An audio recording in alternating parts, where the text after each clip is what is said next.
আমরা নিরপেক্ষ নই, আমরা মুক্তিযুদ্ধের পক্ষে। শুধু দর্শক শ্রোতা, দৃষ্টিকোণ একাত্তরের পক্ষ থেকে আপনাদের স্বাগত জানাই। বাংলাদেশে যা গত এক বছরে যা চলছে, বা আমরা সেটা সবাই অনুধাবন করছি। দেশটা ভালো নেই, দেশের সাধারণ মানুষ ভালো নেই। তার মাঝে কিছু মানুষ ভালো আছে, তারা আছেন তাদের মতো করে। দেশ গেছে উচ্ছন্নে, ব্যাপারটা তো ওরকমই।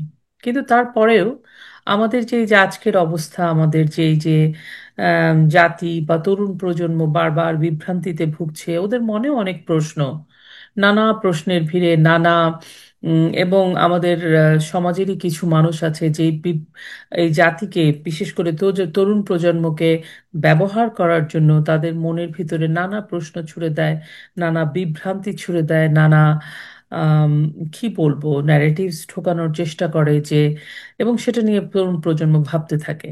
তো আমাদের মনে হয়েছে যে এই বিষয়টি নিয়ে একটি ইতিহাস ভিত্তিক কোনো কিছু আলোচনা করা যায় কিনা, যেখান থেকে আমরা একটা প্রশ্নের যদি কিছু উত্তর আমরা পেতে পারি। সেটা নিয়ে আমরা আজকে চেষ্টা করেছি আমাদের অতিথিকে আনতে এবং কথা বলতে। আমাদের উদ্দেশ্য থাকবে আমাদের তরুণ প্রজন্মের জন্য, আপনারা যদি শোনেন হয়তো আপনারা কিছু হলেও অন্যভাবে বা বিশ্লেষণ করতে পারবেন। আসলে আপনাদের মনে কোনো প্রশ্ন থাকলে সেটার উত্তরও হয়তো পেয়ে যেতে পারেন। আমরা আজকে কথা বলবো একজন খুবই আহ, বাংলাদেশের ইতিহাসের সাথে যার নাম, ওনার নামও নিবিড়ভাবে জড়িত, তিনিও একজন মহান নেতা ছিলেন। তিনি হচ্ছেন মাওলানা আব্দুল হামিদ খান ভাসানী। তিনি 12 ডিসেম্বর 1980 সালে জন্মগ্রহণ করেন এবং 17 নভেম্বর 1976 সালে মৃত্যুবরণ করেন। তিনি তার টাঙ্গাইলের সন্তোষে সমাহিত আছেন। এবং মৌলানা ভাসানীকে নিয়ে নানা ধরনের কথা, নানা ধরনের, এবং তিনি একজন অবিসংবাদিত নেতা ছিলেন। আওয়ামী লীগে তিনি, আওয়ামী লীগ শুরু হয়েছিল তার হাত ধরে। তিনি শ্রমিক কৃষকের নেতা ছিলেন। এরকম নানা ধরনের কর্মকাণ্ডের সাথে তার গৌরব উজ্জ্বল তার সব কাজ আছে, কিন্তু অ্যাট দ্য সেম টাইম তার কিছু বিতর্কও আছে। যেমন তিনি 6 দফার বিরোধিতা করেছিলেন, তিনি বারবার দল বদল করেছেন।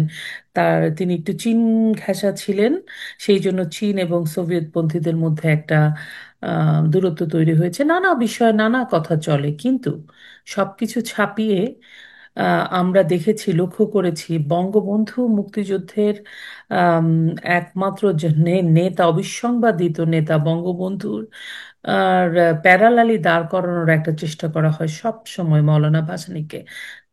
দুজনই যার যার জায়গায় মহিমান্বিত, কিন্তু একজনকে জাস্ট ডিমেইন করার জন্য, ছোট করার জন্য আরেকজনকে সেই জায়গায় দাঁড় করানোটা, এটা বাতুলতা বা বালখিল্যতা ছাড়া আর কিছু নয়।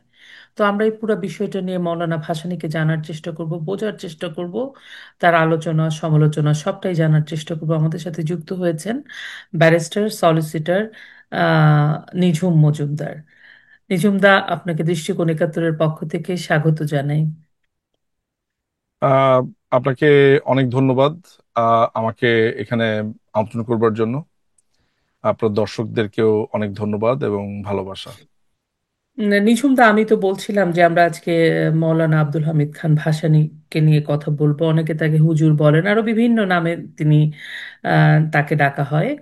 তো আমি জানি যে আপনি তার অনেক তথ্য, বই, তার ওনার সম্বন্ধে অনেক বই টই আপনার কাছে আছে, এবং খুব তথ্য আপনার কাছে আছে। সো আমাদের মনে হলো যে আপনার সাথে এই বিষয়টা নিয়ে একটু আলোচনা করি আমাদের দর্শকদের জন্য, বিশেষ করে তরুণ প্রজন্মের জন্য। তো আমরা তাহলে আলোচনাটা শুরু করি। শিওর। আহ, আমরা আসলে একজন মানুষ সম্পর্কে ইতিহাস নিয়ে কথা বলতে গেলে ওরকম ভাবে তো প্রশ্ন হয় না, আমরা কথার মাঝখানেই আমার সম্পূরক কিছু জানার থাকলে জানার চেষ্টা করব। আপনি একটু প্রথমেই মৌলানা ভাসানীর, আমি তো বললাম, আপনি একটু ব্যাখ্যা করেন আমাদের দর্শকদের জন্য, আপনি কিভাবে দেখেন ওনাকে। আহ, আপনি যেটা শুরু করেছেন বক্তব্যটা, আমি সেখানে আমার দ্বিমত নাই। বাংলাদেশের রাজনীতিতে মাওলানা ভাসানীর আম, যে ফুটপ্রিন্ট, সেটাকে আমরা, একটা মানুষ পুরো তার পুরো জীবনটা, পুরো জীবন যে একেবারেই তার সমস্ত কিছু একমুখী হয় তা না, তার জীবনের নানান ধরনের বাঁক থাকে। আমরা প্রত্যেকটা মানুষের কাছে যে জিনিসটা আশা করি সেটা হচ্ছে যে তার ভেতরে যে বেসিক প্রিন্সিপল গুলো আছে হুম হুম। এই বেসিক প্রিন্সিপাল গুলোকে উনি আসলে বজায় রেখে অন্যান্য কাজগুলো হয় কিনা। তার মানে হচ্ছে যে আমি ইতিহাস চর্চাতে আমার দেখা যাচ্ছে যে আমার অনেকগুলো ঘটনা আমার জীবনে ঘটে গেছে। ব্রিটিশদের কাছ থেকে মুক্তি, ধর্মের ভিত্তিতে আমি আলাদা একটা রাষ্ট্র, সেই রাষ্ট্রটা যখন 24 বছর ধরে সেই রাষ্ট্রটাকে নানানভাবে দমানো উৎপীড়ন করা হয়েছে, সেইটার মুক্তি। এইভাবে ক্ষুদ্র ক্ষুদ্র ভাবে ভাঙতে ভাঙতে আমি সর্বশেষ আমার একটা জাতিসত্তা বা জিওগ্রাফিক্যালি আমি আমার একটা নিজস্ব বলয় পেয়েছি। বলে না যে একটা নিজের একটা ফ্ল্যাট, নিজের একটা থাকার জায়গা। ঠিক ওরকম ভাবেই মুক্তিযুদ্ধটা আমার নিজের একটা ফ্ল্যাট, নিজের একটা থাকার জায়গা, যেখানে আমি আমার সাথে আমার আমার স্বজন, আমার দেশ, আমার মাটি, সমস্ত কিছু শেষ পর্যন্ত আমি বুঝে পেয়েছি আমার নিজের মতো করে, আমি যেভাবে থাকতে চাই সেইভাবে। তো এইটা যদি আমার বেসিক প্রিন্সিপাল হয়, আমি এই বেসিক প্রিন্সিপাল হিসেবে বাংলাদেশটাকে নানানভাবে সাজানোর চিন্তা করতে পারি। কিন্তু আমি এইটা বলতে পারবো না যে আমি আমার বাংলাদেশকে অস্বীকার করি, বা আমি এটা বলতে পারবো না যে আমার বাংলাদেশটা আমার বাংলাদেশটাকে আমি বিক্রি করে দিব, আমার বাংলাদেশকে বিক্রি করবেন, বাংলাদেশের কোনো ক্ষতি করব, ধরা যাক এই ব্যাপারগুলো। ফলে আপনি রাষ্ট্রীয় জীবনে যেমন একটা মানুষের বেসিক প্রিন্সিপাল গুলো আপনি এইভাবে দেখেন, ঠিক একইভাবে আমি ভাসানী, মাওলানা আব্দুল হামিদ খান ভাসানীকেও এইভাবে একটু দেখতে চাই। মাওলানা আব্দুল হামিদ খান ভাসানীর যদি ছোটবেলাটাকে আপনি বিবেচনা করেন, আমি যে কথাগুলো বললাম, তার বেড়ে ওঠা, তার যুগ যন্ত্রণা বলবো আমি, তার সময় যন্ত্রণা, ওই সময় যন্ত্রণা কিন্তু তাকে নানান ধরনের চিন্তা ভাবনার তাকে জন্ম দিয়েছে। আহ তিনি অত্যন্ত দরিদ্র একটা পরিবারে জন্মগ্রহণ করেছেন। পড়ালেখার সুযোগ তার ছিল না, ধর্মীয় শিক্ষা তিনি শুরুতে লাভ করেছেন, আধুনিক শিক্ষা তার মধ্যে।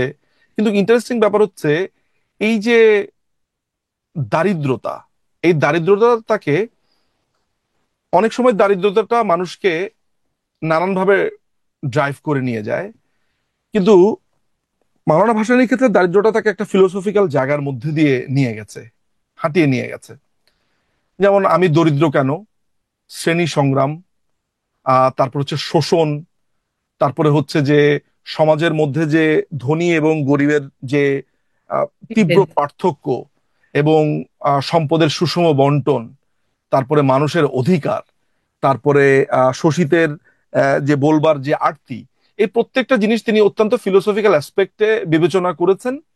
এবং মানুষ তাকে কমিউনিস্ট বলেছে, মানুষ তাকে আহ, বলেছে আপনার নানানভাবে বাদে তাকে আহ, আপনার অবহিত করলেও, আমি মাওলানা ভাসানীর জীবনের শুরুটাকে আমি বলবো যে দারিদ্রতাটা তাকে মানুষের অধিকার সম্পর্কে সচেতন করেছে। Okay. আমার আবার এগুলো দেখার চোখটা একটু ভিন্ন, আমি ভিন্নভাবে জিনিসটাকে বিশ্লেষণ করি। আমার কাছে কিন্তু যেই মানুষটার বিলিয়ন টাকা আছে তিনি বুর্জোয়া, ব্যাপারটা একেবারেই আমার কাছে তা না। আমার কাছে বুর্জোয়ার মিনিংটা একটু আলাদা। আমার কাছে ক্যাপিটালিস্ট বা বুর্জোয়া, বা আমার কাছে মেহনতি মানুষের সংজ্ঞাটাও আলাদা, শোষিতের সংজ্ঞাটাও আলাদা। একজন বিলিয়নিয়ারও শোষিত হতে পারে। ফলে আমাদের এই টার্মিনোলজি, যাই হোক, সেসব আলোচনা আলাদা। আমি যে জায়গাতে বলতে চাচ্ছি যে মাওলানা ভাসানীর জীবন যাপন বা বড় হওয়াটা বা সামনে এগিয়ে যাওয়াগুলা ছিল এই শোষিতের সংগ্রামটাকে ফিলোসফিক্যালি ফিল করবার মধ্য দিয়ে, যেটা তিনি তার জীবনে নিয়েছেন। তিনি যারা আহ সবহারা, সর্বহারা, যারা নিষ্পেষিত, তাদের অধিকার নিয়ে তিনি এগিয়েছেন। এটার সাথে তার যুক্ত হয়েছে এক ধরনের ধর্মীয় আধ্যাত্মবাদ। মাওলানা ভাসানী যেই ধরনের আহ ধর্মীয় কাঠামোগুলোর মধ্য দিয়ে যান, আমি ব্যক্তিগতভাবে সেসব কাঠামোর উপরে আমি ওই একই লাইনের লোক, অর্থাৎ সুফিবাদী ঘরানার তিনি ছিলেন। আমি নিজেও আসলে আহ আপনার তরিকাপন্থী মানুষ, আমি নিজেও সুফিবাদী ঘরানার লোক। ফলে আমি তার ওই ব্যাপারগুলোকে আমি ধরতে পারি আর কি, ব্যক্তিগতভাবে বুঝতে পারি যে ওনার কথাবার্তাগুলা। কিন্তু মুশকিলটা যেটা হচ্ছে, মানে আমার আন্ডারস্ট্যান্ডিং যেটা হচ্ছে আর কি, সেটা হচ্ছে যে আম, ধর্মের সাথে সামাজিক জীবন, ব্যক্তি জীবন বা এই বাস্তব জীবনের আহ, প্রবল এক ধরনের কন্ট্রাডিকশন আছে নানান জায়গাতে। এখন কোনটা আম, আপনার উপরে রাখবেন, ডিপেন্ড করে আপনি কোনটাকে উপরে রাখবেন। আপনি যখনই আহ ধর্মকে, আমি কোনো সুনির্দিষ্ট ধর্মের কথা বলি না, যে কোনো ধর্মের কথাই বলি না কেন, তখন দেখা যাচ্ছে যে আপনাকে একটা বিধিনিষেধ মেনে চলতে হয়। তখন আপনাকে আপনার ওই যে শোষিতের সংগ্রাম নিয়ে আপনি যে একটা দীর্ঘ সংগ্রাম করেছেন, সেখানে আপনাকে কিছুটা ছাড় দিতে হয়। কারণ আবার যদি আপনি প্রিভেইল করতে চান হচ্ছে আপনার আহ, ওই বাস্তব জীবনটাকে, তখন আপনার ধর্মের ক্ষেত্রে কিছুটা ছাড় দিতে হবে। সো দুইটা একটা অ্যালাইনে চলাটা কঠিন। তো মাওলানা ভাসানীর ব্যাপারগুলোকে আমি লক্ষ্য করেছি যে তিনি আসলে ধর্ম এবং রাজনীতি এই দুটোকে একত্র করেছেন, এবং এই দুটোর সাথে একটা সংযোগ স্থাপন করেছেন, যেখানে আমার কাছে মনে হয়েছে যে ধীরে ধীরে ধীরে ধীরে তার মধ্যে এক ধরনের বিভ্রান্তিও তৈরি হয়েছে নানানভাবে। বাংলাদেশের এ- এটা একটু ক্লিয়ার করে নেই। এই যে আমি বললাম যে বেসিক প্রিন্সিপাল গুলো মানুষ কিভাবে ধরে রাখে, আমি উদাহরণগুলো দিয়েছি। মাওলানা ভাসানীর এই বেসিক প্রিন্সিপালের মধ্যে নানান ধরনের আহ দ্বন্দ্ব আমি লক্ষ্য করেছি। যেমন? সেগুলোতেই আসছি, সেগুলোতেই আসবো। বেশ বেশ বড় বড় আকারেরই, এবং সেই কারণেই মাওলানা ভাসানীর সমালোচনাগুলোর জায়গাটা তৈরি হয় আমার ক্ষেত্রে। ম্যাটেরিয়াল জীবনকে তিনি আসলে মনে মনে প্রচুর প্রাধান্য দিতেন, ওকে। কিন্তু কিন্তু আলাপের সময় তিনি কিন্তু তার জীবনের একটা বড় সময় তিনি আলাপ করেছেন এই ভোগবাদী পৃথিবীর বিরুদ্ধে। তিনি আজীবন তার যদি জামা কাপড় আপনি লক্ষ্য করে দেখেন, একটা লুঙ্গি পরেছেন, একটা পাঞ্জাবি পরেছেন, জীবনকে তিনি অত্যন্ত সাধারণভাবে নিয়েছেন। ফলে মাওলানা ভাসানীকে অ্যাবসলিউটলি মাওলানা ভাসানী খারাপ, আবার অ্যাবসলিউটলি মাওলানা ভাসানী ভালো, আপনি এই সিদ্ধান্তে আসাটা প্রচন্ড কঠিন। সো মাওলানা ভাসানীকে আসলে আপনাকে দেখতে হবে যুক্তি তর্ক এবং বাস্তবতার আলোকে। যদি আপনি এই শুধু মাওলানা ভাসানী না, প্রত্যেকটা মানুষের ভালো খারাপ তো থাকে, আপনাকে ওই জায়গাতে যেতে হবে। কিন্তু আমি আজকে মাওলানা আব্দুল হামিদ খান ভাসানীর এমন কিছু অংশের কথা বলতে চাই, যেই কথাগুলো এই আমার দেশকে তীব্রভাবে ক্ষতিগ্রস্ত করেছে। এটা উনি উনার নিজের সজ্ঞানে হয়েছেন না অজ্ঞানে হয়েছেন, না উনার আহ আহ ভাবনাকে উনি ঠিকভাবে প্রয়োগের ব্যর্থতার কারণে হয়েছেন, সেগুলো নিয়ে অনেক তর্ক হতে পারে। কিন্তু ব্যক্তি নিজুম মজুমদারের তো একটা দেখার চোখ আছে, মাওলানা ভাসানীকে দেখার একটা চোখ আছে।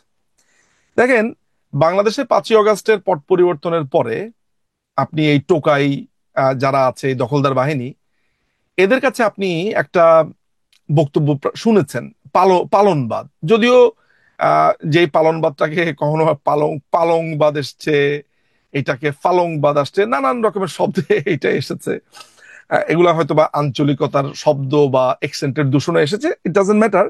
ম্যাটার হচ্ছে পালনবাদ জিনিসটা কি, মানে আমি পালনবাদ জিনিসটা কি, এটা যে খুব ভালোভাবে মাওলানা ভাসানীর বয়ানে বুঝতে পেরেছি তা না।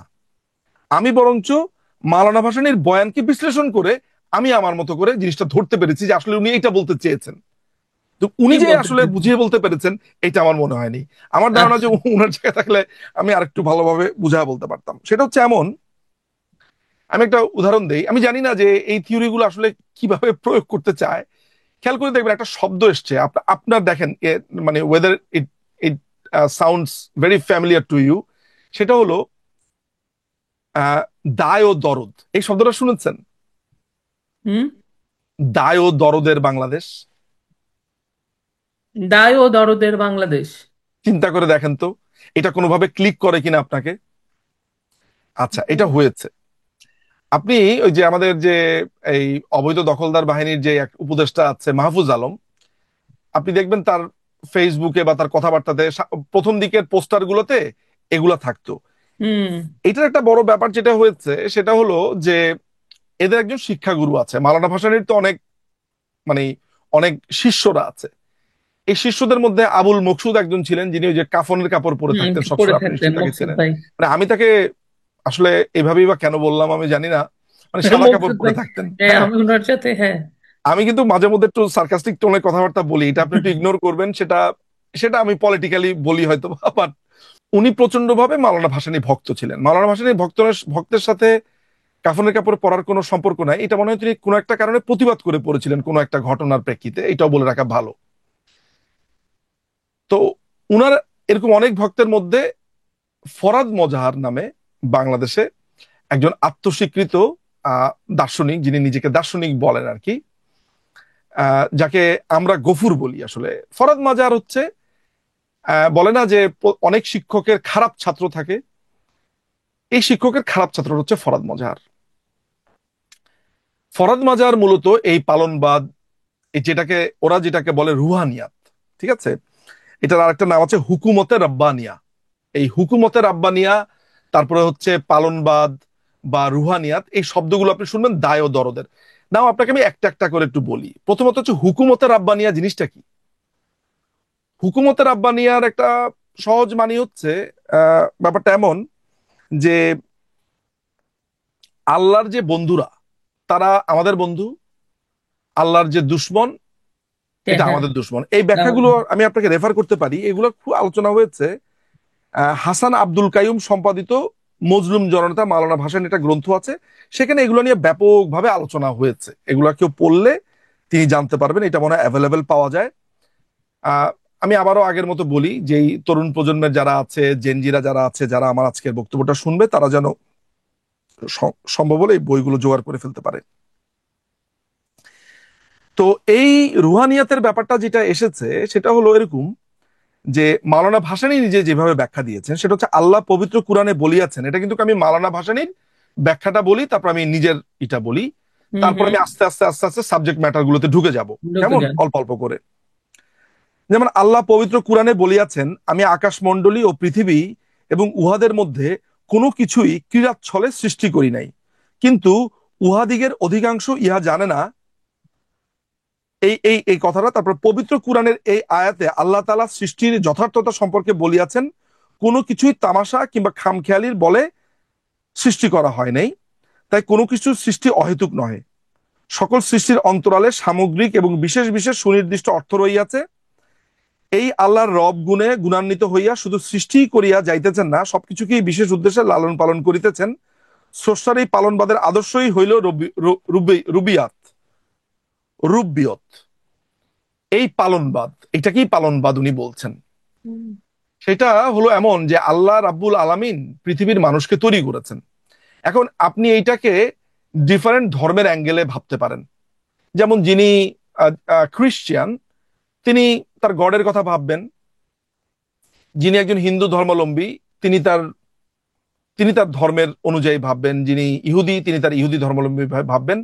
যে তার যে স্রষ্টা বলে তিনি বিশ্বাস করেন, এই প্রত্যেকটা ধর্মই তো বিশ্বাস করে যে তার যে সৃষ্টি, তিনি যা যা সৃষ্টি করেছেন, প্রত্যেকটা কোনো রিজনে করেছেন।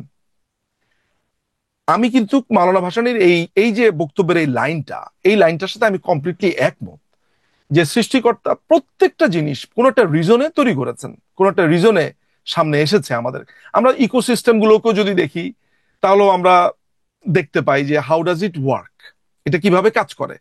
আমি সেই সব জায়গাতে যাব না আজকের আলোচনাতে। কিন্তু এই রুহানিয়াতের সাথে উনার রাজনীতির সম্পর্কটা কি। উনি মনে করেন যে আল্লাহ যদি এই মানুষগুলোকে, এই সৃষ্টিকুলকে কোনো একটা কারণে তৈরি করে রাখতে পারেন, কোনো একটা কারণে তৈরি করেন, সৃষ্টি করেন, তাহলে এই সৃষ্টিকে পরবর্তী পালনের সহায়তা করার জন্য মানুষকেও একটা কারণে করা হয়েছে। মানুষ সেটা টেক কেয়ার করবে, দেখে রাখবে। এখন আপনি এইটাকে একটু আম, আম, এটাকে যদি আপনি একটু রাষ্ট্রবিজ্ঞান বলবো না, এটা আমাদের বলবো যে ধর্মের বাইরে এসে যদি নর্মাল টার্মে চিন্তা করেন, তাহলে আমরা হচ্ছি টেক কেয়ার করি, আমরা care taker of the god, তাই তো? অর্থাৎ হুম, ম্যানেজমেন্টের দায়িত্বটা আমাদের। তাহলে আল্লাহ আমাদের কাছে এমন একটা দায়িত্ব দিয়ে দিয়েছে যে আমরা এই সৃষ্টিকুলকে দেখাশোনা করব। এই পবিত্র দায়িত্বটা আমাদের কাঁধে। আমরা আমাদের মধ্যে নেতা নির্বাচন করব, নেতা নির্বাচন, সেই নেতাটা দেশ চালাবে। এই দেশকে চালাতে হবে আল্লাহর ওই চিন্তা থেকে, যে আল্লাহ যেমন দায় অনুভব করে, দরদ অনুভব করে প্রতিটা সৃষ্টিগুলির উপরে, জনগণও, এই সাধারণ মানুষই দরদ অনুভব করবে, এবং এই দরদের দৃষ্টিভঙ্গি দিয়েই এই পৃথিবীকে চালাবে। কথা কি ক্লিয়ার? বুঝতে পারছেন আমার কথাটা? বুঝছি আর কি, বোঝার চেষ্টা করতেছি। আচ্ছা, আমি আরেকটু বলি। অর্থাৎ একটা গভর্নমেন্ট যখন একটা দেশ চালাবে, সে যেন ওইটা মাথায় রাখে যে এগুলা সৃষ্টিকর্তার আমানত বা তার কাছে গচ্ছিত রাখা জিনিস, ও শুধুমাত্র তার ম্যানেজার মাত্র, বুঝতে পারছি। এবং এইটাকে সে দেখে শুনে রাখবে। মানে human being is just caretaker. Human being থেকে শুরু করে একটা ছোট্ট যে পিপিলিকা, সেও কাকে এই কেয়ার টেক রুহানিয়াতের আন্ডারে করবে, পড়বে। টেক কেয়ার একে করবে, দেখে রাখার গডকে? দায়িত্ব গভর্নমেন্টের। মানে আমরা তো তাই করি। আমরা আমরা আমরা বাঘের পরিচর্যা করি না, আমরা করি, একটা আহত কুকুরের পরিচর্যা করি না, বিড়ালের অবশ্যই পরিচর্যা করি। করি না, আমরা সামান্য সাপেরও পরিচর্যা করি। করি। হ্যাঁ, অসুস্থ সাপ হলে এরকম উদ্ধার করার বাংলাদেশি টিম আছে অনেকগুলা। আচ্ছা। সুতরাং এই যে ধারণাটা, এইটা মাওলানা ভাসানী মনে করেন যে মাওলানা ভাসানী এটা আবিষ্কার করেছেন। কিন্তু মাওলানা ভাসানীর আবিষ্কারের অনেক আগেই, আপনি যদি প্লেটো পড়েন, অ্যারিস্টটল পড়েন, বা প্রাচীন গ্রিস পড়েন আপনি, কিংবা তারও আগে আপনি যদি আহ, আহ, সেই প্যাগান আমলের চিন্তা ভাবনাও দেখেন, আপনি সেখানে দেখবেন যে দায় ও দরদের ব্যাপারগুলো আছে। অর্থাৎ ইসলাম ধর্ম সৃষ্টি হওয়ার আগেও মানুষ যখন তার এই প্রাণ চাঞ্চল্য তার মধ্যে তৈরি হয়েছে, তার মধ্যে যখন এসেছে, যখন সে দেখেছে এই পৃথিবীকে, আমার কাছে মনে হয় এই দায় ও দরদের ব্যাপারগুলোর চর্চাটা একেবারেই শুরু থেকে। সুতরাং মাওলানা ভাসানী এটাকে ইসলাম ধর্মের আলোকে একভাবে বর্ণনা করেছেন, যেহেতু তিনি একজন সুফি সাধক ছিলেন, একজন সুফিস ছিলেন, তিনি তার মতো করে দেখতে চেয়েছেন। আমি না ওই তর্কে যাব না আসলে। আমি তার এই পালনবাদের সমালোচনাও করতে বসি নেই, আমার এগুলা উদ্দেশ্যও না। আমি যে জায়গাতে, আমি ক্রিটিক্যালি যে জায়গাটা দেখার চেষ্টা করি উনার ভাবনাটাকে, সেটা হচ্ছে তিনি এই পৃথিবী এবং ধর্ম, যেই ধর্মকে নিয়ে অসংখ্য প্রশ্ন তোলা যেতে পারে। আমি ব্যক্তিগতভাবে ধার্মিক হলেও রাষ্ট্রে আমি ধর্মের প্রয়োগটাকে আমি অত্যন্ত রকমের অপছন্দ করি। বুঝতে পারছেন? আমি আমি আমার ব্যক্তিগত জীবনে ধরেন ধর্ম পালন করি, নামাজ রোজা এগুলো পালন করলেও রাষ্ট্রে এসে আমি যদি বলি যে অমুক গ্রন্থে এটা লেখা আছে, তমুক জায়গাতে এটা বলা আছে, এইভাবে জীবন চলতে হবে, এইটা আমি অপছন্দ করি। এই কারণে অপছন্দ করি, সেটা হচ্ছে যে এইটা আমাদের কোরআন শরীফও যদি আপনি দেখেন তাহলেও দেখবেন যে আহ সূরা নিসাতেও একটা 59 মনে হয় আয়াতটা, যেখানে যেই যেই রাষ্ট্রে যেই যেই জিনিসগুলো চালু আছে তার প্রতি শ্রদ্ধা রাখার কথা বলা আছে। আমি খুব বেশি ভুল না করে থাকলে সূরা নিসার ওই আয়াতটাতেই আছে।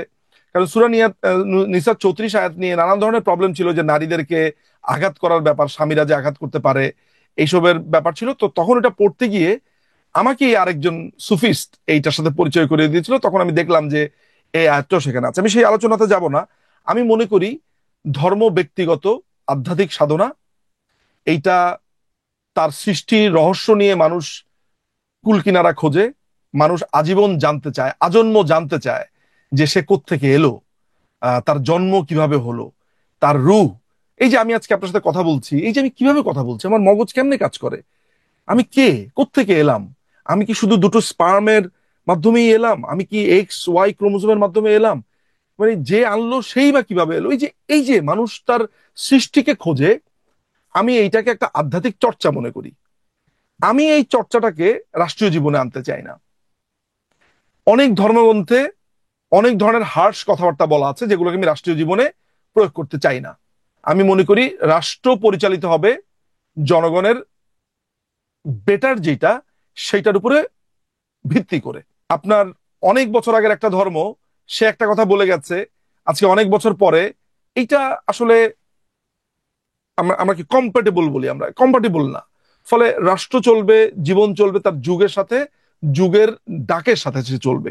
This is my philosophy. আমি, অর্থাৎ সামারিটা হচ্ছে, আমি নিজে ধর্ম পালন করি, কিন্তু আমার ধর্ম আমি রাষ্ট্রের উপর দিয়ে চাপা দিব না। কিন্তু মাওলানা ভাসানী এই কাজটা তিনি করেছেন। এখন মাওলানা ভাসানী যেই মানে কোন আমি তার কাজটা? আমি তার এই যে এই ধর্মকে তিনি প্রবল ভাবে এনেছেন, রুহানিয়াত যেটা।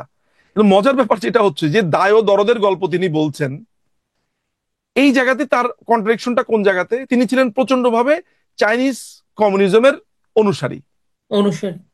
তো মাও জেতুং লক্ষ লক্ষ মানুষকে মেরেছে এই রাষ্ট্রের জন্য। ওই দায় ও দরদটা কোথায় গেল ওনার, এই রুহানিয়াতটা, এই পালনবাদ কোথায় গেছে তখন তার? আপনি যখন এই প্রশ্নটা করবেন তখন কিন্তু আপনাকেও একটু ভ্যাবাচাকা খেয়ে যেতে হবে, তাই তো? যদি আমি দায় দরদের গল্পই বলি, যদি আমি হুকুমতের রাব্বানিয়ার কথাই বলি, যদি আমি রুহানিয়াতের গল্পই বলি আপনাকে, তাহলে তো একটা কৃষকের মার্চে আপনার লক্ষ লক্ষ লোককে আপনি হত্যা করতে পারেন না। রক্তপাত আপনার জীবনের প্রধান, মানে প্রফেট অফ ভায়োলেন্স বলা হতো বা লিডার অফ ভায়োলেন্স বলা হতো মাওলানা ভাসানী। মাওলানা ভাসানীর আরেকটা নাম হচ্ছে চ্যাগামিয়া। এইটাও কিন্তু আমি আপনার কোনোভাবে সার্কাজম করে বলছি না। অনেকেই ভাবতে পারে সার্কাজম, কিন্তু হ্যাঁ, নামটা একটু আনকমন বটে। কিন্তু তার জীবনটা নানান ধরনের থিওরিতে চেগিয়ে যাওয়ার ফলে আমার কাছে মনে হয় নামটা সার্থকতা আছে। চেগিয়ে কিভাবে গেছে, নানান জায়গাতে এটা মানে ডিসকানেক্টেড হয়েছে বলে আমার মনে হয়। যেমন যে মানুষটা রুহানিয়াতের গল্প বলছে, সেই মানুষটা হত্যার কথা বলতে পারে না। যেই মানুষটা স্রষ্টার গুণগান গাইছে, সেই মানুষটা স্রষ্টার সাথে আহ প্রতারণা করতে পারে না। এখন আপনি আমাকে বলেন যে প্রতারণা কোথায় করলো। আমি তার একটা প্রতারণার গল্প বলি। প্রতারণার গল্পটা আপনার জানা উচিত। এই গল্পটা লিখেছেন, গল্পটা মানে এই কাহিনীটা লিখেছেন মশিউর রহমান জাদু মিয়া। 1971 সালে যে পাকিস্তানিদের পক্ষে দালালি হুম। করেছে, দালালির কারণে হুম।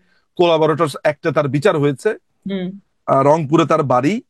আম, আম, এমনকি আহ, তার যে জামাতা, সে জামাতা বঙ্গবন্ধু হত্যার সাথেও জড়িত।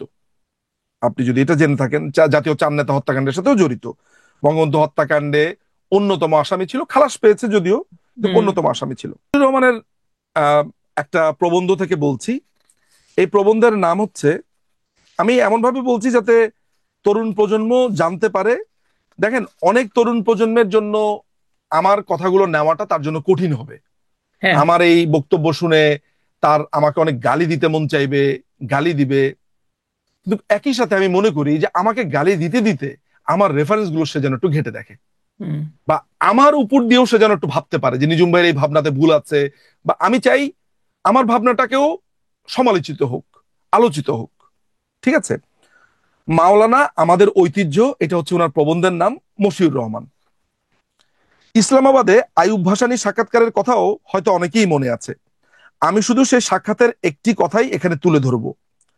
হোটেল থেকে আসরের নামাজ পড়ে হুজুর এবং আমি প্রেসিডেন্ট ভবনে গেলাম নির্ধারিত সময়ের ঠিক কয়েক মুহূর্ত আগে। আইয়ুবের সহকারীরা আমাদের বলল, আপনারা বসুন, প্রেসিডেন্ট আসছেন। হঠাৎ দেখলাম মাওলানা জায়নামাজ চেয়ে বসলেন এবং নামাজে বসেও পড়লেন। ঠিক এ সময় আইয়ুব এলেন আমরা যেখানে অপেক্ষা করছি সে ঘরে। কিন্তু হুজুর তখন নামাজে। বেশ কয়েক মিনিট পরে হুজুর মুখ তুললেন। বাধ্য হুম। হয়ে আইয়ুবকে মাথা নিচু করে তাকে সালাম জানাতে হলো। পরে আমি হুজুরকে জিজ্ঞেস করেছিলাম যে আপনি তো নামাজ পড়েই বেরিয়েছেন, তারপরও আবার নামাজ পড়তে বসলেন কেন? তিনি উত্তরে বললেন, আমি নফল পড়ছিলাম, কারণ আইয়ুবের উচিত ছিল আমাদেরকে মেহমান হিসেবে অভ্যর্থনা করা, কিন্তু সে আসবে আর আমরা দাঁড়িয়ে তাকে অভ্যর্থনা করব, এটা মেহমানদারির নিয়ম নয়, তাই আমাকে নামাজে বসতে হলো। মশিউর রহমান জাদু মিয়া এটাকে অত্যন্ত একটা বুদ্ধিমত্তার পরিচয় হিসেবে মনে করেছেন। কিন্তু চ্যাগা মিয়ার এই ঘটনাটা আমার কাছে অত্যন্ত একটা নোংরা ঘটনা বলে মনে হয়েছে। আপনি একটু আগে নামাজ পড়ে এসেছেন, হুম। স্রষ্টার সাথে আপনি প্রেমের গল্প করছেন রুহানিয়াত সিস্টেমে। হুকুমতের আব্বানিয়াতে আপনি প্রেমের গল্প করছেন। আপনি নিজে মাওলানা ভাসানী একজন সুফিস্ট। তার মানে হচ্ছে আমি আমি আমি যেহেতু সুফিজমের লাইনে আমার প্র্যাকটিস, ফলে আমার প্র্যাকটিসটার জায়গাটা কি? প্র্যাকটিসের জায়গা হচ্ছে আল্লাহ এবং রাসূলের প্রতি প্রেম। তাদেরকে ভয় টয় পাওয়ার কোনো ঘটনাই এখানে নাই। তাদের এই যে তারা সৃষ্টি করেছে, এই সৃষ্টির জন্য কৃতজ্ঞ হয়ে তার সৃষ্টি নিয়ে ভাবা, রাসূলের প্রেমে নিমজ্জিত হওয়া, এই ধরনের ব্যাপারগুলোই সুফিজমের মূল উপজীব্য। তো এরকম একটা জায়গাতে আপনি আল্লাহর প্রেমে মশগুল হয়ে নামাজ পড়তে বসলেন না। আপনি কে আগে সালাম দিবে সেটার কারণে আপনি নামাজ পড়তে বসলেন। এটা একটা আড়াল করলেন, উনি নিজেকে আড়াল করার এই যে একটা ধর্মকে ব্লাফ। ব্যবহার করা, ধর্মকে ব্যবহার এই যে করলেন। ধর্মকে ব্যবহার করা, তার মানে ব্যাপারটা কি দাঁড়াচ্ছে? মাওলানা ভাসানীর ভিতরে প্রচন্ড রকমের দ্বন্দ্ব ছিল। দেখেন, টাঙ্গাইলে একটা জমি জমা কেন্দ্রিক একটা গ্যাঞ্জামে তিনি সেই 1800 সালেই, 1880 সালে জন্মেছেন তো, সম্ভবত 20-22 বছরই তার একটা জমি সংক্রান্ত একটা গ্যাঞ্জাম লাগে ওইখানকার পীরের মাজারে। তিনি কিন্তু ওইখান থেকে চলে এসে ময়মনসিংহে একটা মাজার দেন। গ্যাঞ্জামটা কি নিয়ে? জমি জমা নিয়ে, সম্পত্তি নিয়ে। আসলে আমি বা এইভাবে ভাবছি কেন? আমি তো আসলে মাওলানা ভাসানীকে একজন প্রফিট হিসেবে দেখতে পারি না। উনি তো একজন দোষ ত্রুটিতে ভরা মানুষই। কিন্তু এই যে মানুষ। উনার ভান, এই যে উনার মুসলমান হওয়ার, এবং দেখেন একটা জিনিস মাথায় রাখবেন, আয়ুব বাচ্চুর একটা গান আছে, যেই মানুষটি ঘুমিয়ে রয় তুলে দেওয়া যায় তাকে ডেকে, যেই মানুষটি করে অভিনয় তুলে দেওয়া যায় না তাকে ডেকে। তুমি আমার ভালোবাসা নিয়ে ঘুমিয়ে গেছো, না, অভিনয় করে গেছো, ঘুমিয়ে যাওনি। তো ব্যাপারটা এমন, মানে ওই গানের মতোই, যে যেই মানুষটা আল্লাহকে প্রেমে মশগুল, তাকে একভাবে আপনি বিবেচনা করবেন, কিন্তু যেই মানুষটা প্রেমের কথা বলে অভিনয় করে গেল, আপনি তো আসলে তার সাথে পারবেন না আসলে। আমি কি কথাটা বুঝা বলতে পারলাম? মানে জেগে ঘুমালে তো ঘুম ভাঙানো যায় না, ঘুমায় না, থাকলে না ঘুম আপনি ভাঙানো অভিনয় যায়। করছেন আসলে। তার মানে মাওলানা ভাসানীর এই পুরো দ্য হোল লাইফে তার এই যে প্র্যাকটিস, এই যে ইসলামিক বিশ্ববিদ্যালয় করা, এইটাও তার একটা পলিটিক্যাল একটা খায়েশ থেকে হয়েছে। ইতিহাস বলে যে তার প্রত্যেকটা ঘটনাই তার একটা পলিটিক্যাল বা তার একটা, হ্যাঁ, কিছু কিছু মানুষ থাকে তার ব্যক্তি ঘরে আনে না, কিন্তু তার ক্ষমতা, পলিটিক্যাল হেজিমনি তৈরি করা, আমি আমি আমি আমি, আমারই সব। অনেক মানুষের কিন্তু অনেক টাকা, মানে অনেক ভালো ভালো জামা কাপড় পরা, অনেক টাকার মালিক হওয়া, এইটার জন্যই সে টাকা কামায় না। এরকম অনেক মানুষ আছে, তারা ক্ষমতাটাই তাদের কাছে প্রাধান্য, ওই ক্ষমতার জন্যই সে অর্থ কামাই করে। আপনি খেয়াল করে দেখেন, আম্বানিকে আপনি চিন্তা করে দেখেন, আম্বানির জামা কাপড় দেখলে, কিংবা রতন টাটাকে যদি আপনি দেখেন, সিম্পল একজন মানুষ। লেটস সে আমি আমি আমি ধরেন বিলিয়নিয়ার, লেটস সে, তা আমি সর্বোচ্চ কি ব্র্যান্ডে জামা পড়তে পারবো বলেন তো? ওর দামে, আমি এমবিএ করেছি, আমি তো জানি যে লিস্ট সর্বোচ্চ একটা ক্লথের দাম কি হতে পারে, সর্বোচ্চ একটা ঘড়ির দাম আসলে কত টাকা হতে পারে। ফলে টাকা আপনাকে ম্যাটেরিয়াল সমস্ত কিছু না দিলেও এই টাকাটা আপনাকে ক্ষমতা দেয়। মাওলানা ভাসানী ক্ষমতা চেয়েছিলেন, এইটা আমার ধারণা। তাহলে আপনি আমাকে বলতে পারেন যে তাহলে কি হইলো? আপনি একদিকে উনার প্রশংসা করলেন, আরেক দিকে তো উনার সবই শেষ করে দিলেন আপনি। আসলে আমি এইটাই বলার চেষ্টা করি যে আমরা প্রত্যেকটা মানুষকে যেন বিবেচনা করি তার ব্ল্যাক অ্যান্ড হোয়াইট সাইড দুটো একসাথে বিবেচনা করে। আমরা যেমন এই যে আজকে আপনি তার নেগেটিভ সাইডটা দেখে আপনার মনে হলো যে হ্যাঁ এত খারাপ, এইটাকে আপনি একটু বন্ধ করে এটা ভাববেন, না, এই লোকটা তো আসলে শোষিতের জন্য একসময় সংগ্রামও করেছেন। সে কি ভেবেছে শোষিতের জন্য সংগ্রামে, সেটা আলাদা কথা, সংগ্রামটা তো করেছিলেন। ওইটাকেও আমি একটা ক্রেডিট দিতে চাই। আপনি কি আমার কিন্তু কথা বুঝতে এখানে পারছেন? আমার একটা প্রশ্ন আছে, সেটা হচ্ছে হ্যাঁ, আমি শুধু একজনের ভালোটা নিব খারাপটা নিব না তা তো হয় না। ভালো মন্দ মিশিয়ে মানুষ, আমি যদি হ্যাঁ, মানুষটাকে নেই পুরো মানুষটাকেই নিব। কিন্তু আমার যেটা প্রশ্ন, এই যে যেই কথাটা আপনি বলছেন একই সাথে আমার কাছে আপনার কথা তো, এবং তাকে যতটুকুন জেনেছি আমার কাছে মনে হতেছে একটা কন্ট্রাডিকশন ওনার নিজের ভিতরে প্রবল। কন্টিনিউয়াসলি ছিল, প্রবল ভাবে। উনার ভাবে প্রবলভাবে কন্ট্রাডিকশন ছিলেন। আমার কাছে মনে হয় তার আপব্রিঙ্গিংটা খুবই ডিস্টার্বিং আপব্রিঙ্গিং ছিল। ওকে। খুবই ডিস্টার্বিং আপব্রিঙ্গিং ছিল। একেবারে ছোটবেলাতে বাবা মাকে হারিয়েছেন, বড় হয়েছেন আত্মীয় স্বজনের মাধ্যমে, একা একা বড় হয়েছেন। দেখেন, আমি কিন্তু এইটাও মানবিকভাবে বিবেচনা করতে চাই যে আমি খালি ভাবছি যে একেবারে ছোট বয়সে আমার বাবা মা মারা গেছেন, এরকম যদি হতো, এবং আমি বড় হয়েছি আত্মীয় স্বজনের কাছে, আমার কনফিডেন্স লেভেল, আমার নিজেকে গুটিয়ে রাখা, আমার জীবন যাপন, এগুলো আলাদা হতো। একটা অজানা ক্ষোভ, একটা অজানা অভিমান, একটা অজানা রাগ আমার ভিতরে সবসময় কাজ করতো। তখন আমি কোথাও একটা আশ্রয় চাইতাম, আমার একটা আশ্রয় দরকার। এই ধরনের ক্ষেত্রে বেশিরভাগ মানুষই সৃষ্টিকর্তার কাছে আশ্রয় চলে যায়। সে মনে করে সৃষ্টিকর্তা ছাড়া তার আর কেউ নাই। বুঝতে পারছেন? এই ধরনের নিজেকে যখন একটা মানুষ অসহায় হিসেবে ভাবার চেষ্টা করে, এটা আমার অ্যানালাইসিস, আমি এই জিনিসগুলোকে খুব গভীরভাবে দেখার চেষ্টা করি, তো আমার কাছে এটা মনে হয়। এইটার যে ভিন্ন, আমার কথার যে ভিন্নতা নাই তা না, কিন্তু এটা আমার অ্যানালাইসিস। হ্যাঁ, কারণ আমি আমি আরেকটা গরিব মানুষের কথা, ভয়াবহ দুঃখী মানুষের কথা বলতে পারে, আমাদের দুঃখু মিয়া, আমাদের হুম। কাজী নজরুল ইসলাম। তিনি হুম। বিদ্রোহের পথ বেছে নিয়েছেন এবং মানুষকে মানে আপনি জানেন যে তার যে বিদ্রোহের কবিতা, তো তিনিও কিন্তু এরকম একটা ভীষণ ভাবে গরিব পরিবার থেকে উঠে আসা। হ্যাঁ, তার গল্পের ভিতরে যেরকম মানুষের গল্প আছে নজরুল ইসলামের, হ্যাঁ, এখন যে আবার অন্য জায়গাতে নবীকে যারা অপমান করে তাদের প্রতি ফুঁসে উঠতেও বলেছেন। কন্ট্রাডিকশনও আছে কিছু কিছু, কিন্তু ওই খুব জায়গাতে কম। কিন্তু তার এই কথাটা নাই, যারা নবীর প্রতি দুশ্মন তাদের তাদেরকে কি ভালোবাসা দিয়ে জয় করা যায়, ওই আলাপটা নাই। ওইখানে তাদেরকে শেষ করে দেওয়ার আলাপই আছে। সুতরাং মানুষের মধ্যে ভীষণ কন্ট্রাডিকশন। আমি আসছি একটা একটা করে। এই যে এই কথাটা আপনি শুনলেন, যে তিনি নামাজ পড়তে বসলেন কেন, আইয়ুব খান তাকে আগে সালাম দিবে এইটার জন্য। হ্যাঁ, অর্থাৎ তিনি শুধুমাত্র আপনার উপরে শান্তি বর্ষিত হোক এইটাই শুনতে চেয়েছিলেন না, তিনি নিজেকে সেখানে অত্যন্ত মনে করেছেন যে আমি তো সুপিরিয়র। বড়, আমি সুপিরিয়র। আমি সুপিরিয়র, আমি কেন আগে সালাম দিব। বা আমি সালাম দিয়ে ছোট হব না নিজেকে, ছোট, এটা মনে সালাম করতেন। দেওয়াটাকে উনি ছোট মনে করতেন, এবং সেই ছোট কারণে মনে করতেন। তিনি আল্লাহর প্রতি যে নামাজটা সেটাকে উনি কাজে লাগিয়েছেন, উইচ ইজ ডিসগাস্টিং বলবো জানি না। আচ্ছা, এইটা একটা গেল।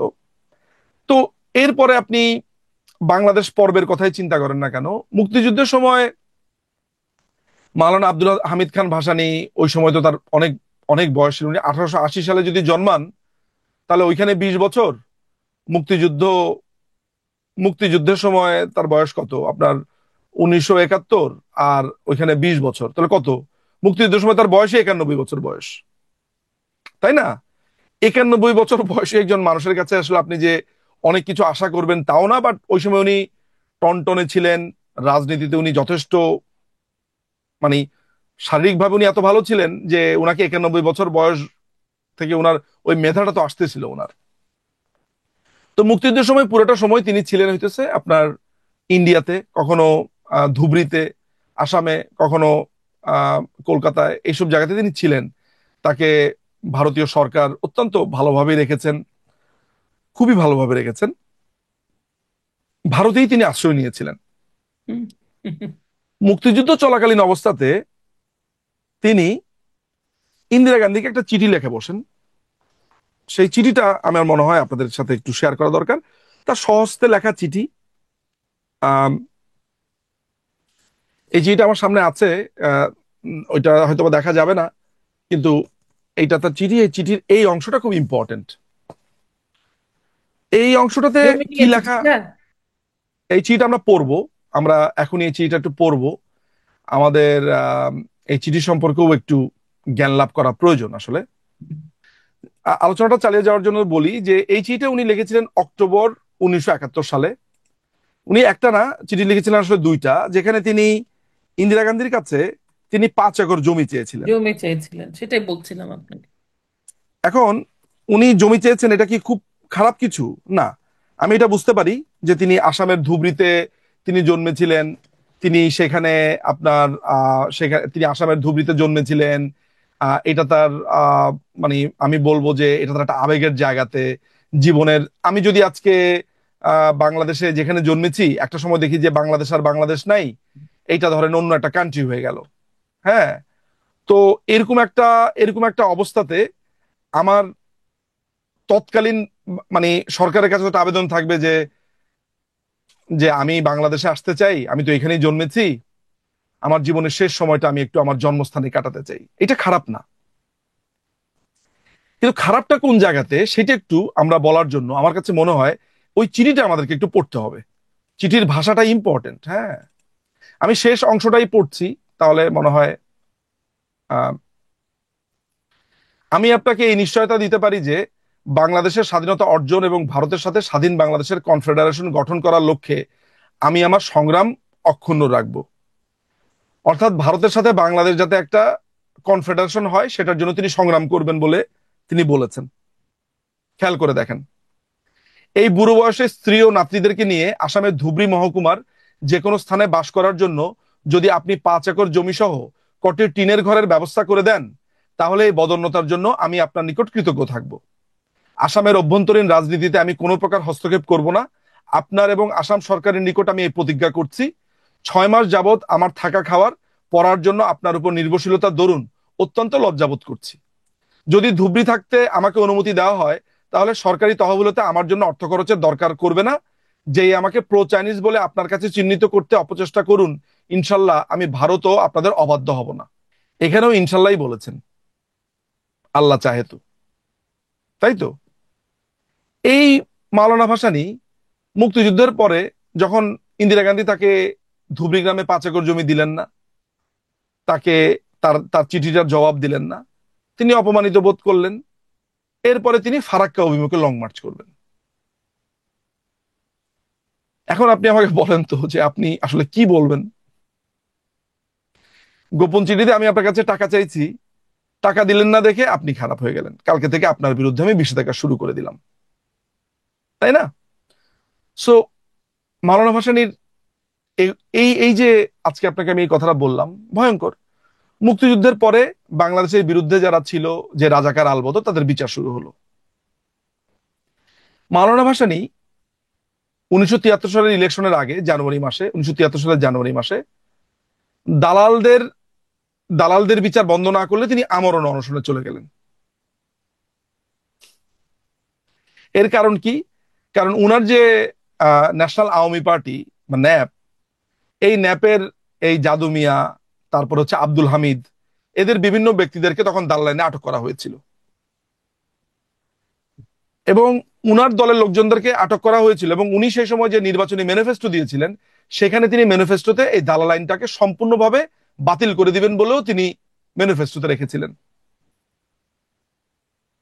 এখন একটা জিনিস দেখার আছে যে এই যে ম্যানিফেস্টোতে বাতিল করে দেওয়ার একটা সংকল্প তিনি ব্যয় করেছেন, তার মানে কি সেখানেও কিছু মানুষের জনসমর্থন ছিল? জনসমর্থন না থাকলে তো উনি ম্যানিফেস্টোতে, কেউ কি আর জনসমর্থন বিহীন কিছু আর লেখে? লেখে না। না। তাহলে কারা ছিল যারা তৎকালীন সময় আওয়ামী লীগের মাধ্যমে ব্যান হয়ে গিয়েছিল, গভর্নমেন্টের মাধ্যমে? এই মুসলিম লীগ, পিডিবি টিডিবি যারা আছে, তারা তারা ওনার সাথে গিয়ে ভিড়েছিল। আচ্ছা, তাহলে তিনি দালাল আইন বাতিলের জন্য, অর্থাৎ রাজাকারদের বিচারের অন্যতম একটা প্রধান বাধা হিসেবে মাওলানা ভাসানী সেখানে দাঁড়িয়ে গিয়েছিলেন। এইটা ছাড়া আপনার আরো একটা আলোচনা এখানে আসবে। সেটা হচ্ছে যে বঙ্গবন্ধু হত্যাকাণ্ডের পরে, না এরপর আমি আরেকটা বলতে পারি, সেটা হচ্ছে 19শে মার্চে, ঠিক আছে, 1971 সালে, সেখানে উনি একটা স্টেটমেন্ট দিয়েছে। আহ, তৎকালীন দৈনিক বাংলাতেই তো মনে হয় প্রকাশিত হয়েছে, বা সব পত্রিকাতে এসছে, শুধু দৈনিক বাংলাতে কেন, কিয়ামত পর্যন্ত পাকিস্তান ঐক্যবদ্ধ থাকবে। ভাসানী আজ এখানে ন্যাপ প্রধান মাওলানা আব্দুল হামিদ খান ভাসানী বলেন যে ওই করাচিতে গিয়ে, কিয়ামত পর্যন্ত পূর্ব ও পশ্চিম পাকিস্তান এক জাতি হিসেবে ঐক্যবদ্ধ থাকিবে। জেলা কোর্টের বাররুমে করাচি বার সমিতির সদস্যদের উদ্দেশ্যে উর্দুতে বক্তৃতা প্রসঙ্গে মাওলানা ভাসানী বলেন যে সরকারি উভয় অঞ্চলের মধ্যে বিরোধ সৃষ্টি করিতেছে। বলেন দেখি, দুই পাকিস্তান এক থাকবে তিনি আবার দাবি করতেছেন। মজার ব্যাপার হচ্ছে, পরবর্তী সময় তিনি তার হক কথা যে পত্রিকাটা আছে, হক এই কথা। যে হক কথা, এটার মধ্যে দাবি করেছেন, উনার কথা হচ্ছে উনি ওয়ালাইকুম আসসালাম বলে ফেলেছিলেন পাকিস্তানকে সেই হ্যাঁ, তখনই। পাকিস্তানে উনি তখন তিনি দাবি ক্রেডিট করেন। নেওয়া শুরু করলেন। উনি দাবি করেন উনি ওইটাই। উনি অনেকটা হচ্ছে, আমরা যে এখন দেখতে পাচ্ছি যে যে শিবিরের যে সাদাত কায়ুম বা অন্যান্য যারা আছে, যে আমি এখন মূল মাস্টার মাইন্ড, বা মাস্টার মাইন্ড। এই যে সবাই দাবি করছে না, উনাকে আমার কেন জানি ওই টাইপের মনে হচ্ছে। নিজুম দা, আপনি অনেকক্ষণ সময় দিলেন, অনেক ধন্যবাদ। বাট আমরা খুবই একটা, আমার ধারণা যারা জানবেন শুনবেন তাদের জন্য ভালো লাগবে। আপনি ভালো থাকবেন, আবারও কথা হবে। আপনাকে অনেক ধন্যবাদ। অনেক ধন্যবাদ। শুধু দর্শক শ্রোতা, আশা করি আজকের কথা আপনাদের ভালো লেগেছে। বিশেষ করে তরুণ প্রজন্মদের বলবো আপনারা একটু ধৈর্য ধরে কথাগুলো শুনবেন। আশা করি অনেক কিছু জানতে পারবেন। জানলেই আপনি আপনার বুদ্ধি বিবেচনা মতো আপনার চিন্তাটাকে আপনি কাজে লাগাতে পারবেন, আপনি একটা আহ ধারণাতে পৌঁছাতে পারবেন, এবং যা করবেন সেটা বুঝে শুনে করতে পারবেন। না বুঝে কোনো কাজ করা বা না বুঝে কোনো আদর্শকে ফলো করাও ঠিক নয়। আপনারা সবাই ভালো থাকবেন, আপনাদের মঙ্গল কামনা করি, সুস্থতা কামনা করি। এবং এখন এই মাসটা খুবই একটা আম, অনেক কিছু শোনা যায় বাতাসে, আপনারা সাবধানে থাকবেন, পরিবারের সাথেই থাকবেন। আপনাদের শুভকামনায়, জয় বাংলা, জয় বঙ্গবন্ধু।